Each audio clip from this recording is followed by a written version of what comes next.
Quite the big win for Arsenal over Southampton in one of the more anticipated fixtures of the FA Cup this weekend. Shaka Hislop joining me as we look back at this one. The main talking point, Danny Welbeck with 2 goals in this match. Shaka, his first multiple goal game since 2014. And he looked very sharp in taking those goals.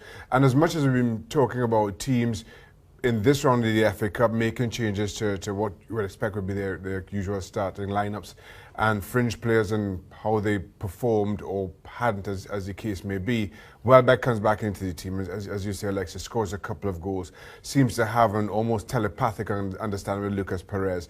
Theo Walcott comes in, he contributes, and it was a good day without question for Arsenal. At the same time, you look at Southampton also making wholesale changes to their starting lineup, and a few days after they got themselves to the League Cup final, it was always a tough ask for them to get up for this one emotionally.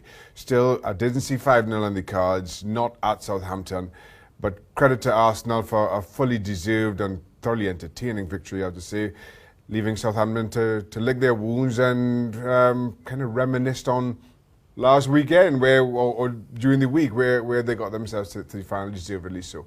So not a lot to scream about, but still a lot to be happy from Southampton's point of view. Arsenal, a long road to go still. They are to win the FA Cup, but huge step in the right direction. Well, I was talking to our good friend Paul Mariner, former Arsenal player, and he's still not 100% impressed or convinced with Danny Welbeck to say help solve the current striker problem, if you want to call it that, at Arsenal. Well, it's hard to judge Welbeck. You know, when he's on form and when he's playing well, he's as good a striker as there is.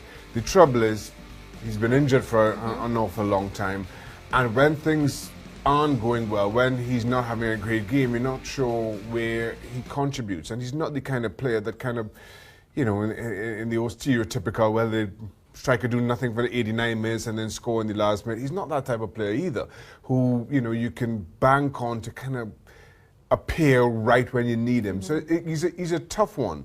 You know, contrast to, say, an Olivier Giroud, who over, you know, 2 or 3 weeks ago would kind of come off the bench and get that goal.